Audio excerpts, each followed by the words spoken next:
Open Heaven Daily Devotional by Pastor E. Adeboye. Today, Friday, January 26th, 2024. Topic: What is God's Temple? Part 3. Memory verse: Deuteronomy chapter 12, verse 6. Deuteronomy 12:6. And thither ye shall bring your burnt offerings, and your sacrifices, and your tithes, and heave offering of your hand, and your vows, and your freewill offerings, and the firstlings of your heads and of your flocks.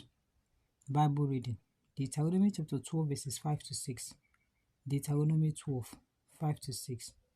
But unto the place which the Lord your God shall choose out of all your tribes to put his name there, even unto his habitation shall ye seek, and thither thou shalt come, and thither ye shall bring your burnt offerings, and your sacrifices, and your tithes, and heave offerings of your hand, and your vows, and your freewill offerings, and the firstlings of your heads and of your flock.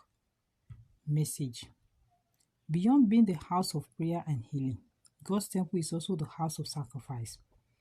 Anyone who wants to sacrifice anything has to take his sacrifice to a designated place. In Yoruba land, where I come from, when they want to sacrifice to the devil, they take the sacrifice to the crossroad. And when they want to sacrifice to witches and wizards, they put it behind an iroko tree. For us who give sacrifice to the Most High God, he said in 2 Chronicles chapter 7 verse 12, 2 Chronicles 7:12, he that has chosen his temple as a place where he will accept our sacrifices. Furthermore, Deuteronomy chapter 16 verse 16. Deuteronomy 16:16 says that you should not come empty-handed when you are coming to the temple of God, because he wants to accept your sacrifice.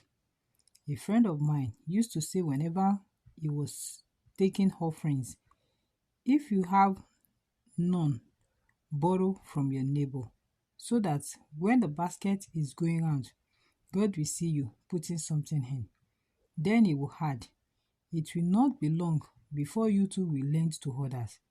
God takes giving a sacrifice in his temple so seriously that he always observes what people drop in the offering basket.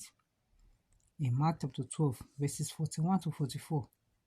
Mark 12, 41 to 44, Jesus washed the offerings that people gave and weighed which ones were sacrifices and which were not. This tells you clearly that God is keen on accepting sacrifices in his temple. Some people say that because they didn't trust their pastor, they rather give to the poor than give in church. First, I don't understand why they have a pastor they believe to be a thief. Secondly, it is good to give to the poor. Proverbs chapter 19 verse 17. Proverbs 19:17 says that when you give to the poor, you are indirectly giving to God. However, you must never neglect giving your sacrifices in the house of God itself. If somebody says he likes me and gives my children money, whenever he sees them by the roadside, but he refuses to give when he sees that there is a need in my family, despite knowing the way to my house and having money to give, I'll begin to suspect such a fellow. It will be clear that he isn't giving to my children because he likes me, but for other reasons. This might be because he just wants to be seen in public as a giver, or that he wants to gain some undue influence over my children. It's the same when you claim to give to the poor in the name of God, but never give in the house of God itself. Key points: make it a point of duty to never go to the house of God empty-handed. It is a place of sacrifice. Bible in 1 year. Exodus chapter 35 to chapter 37.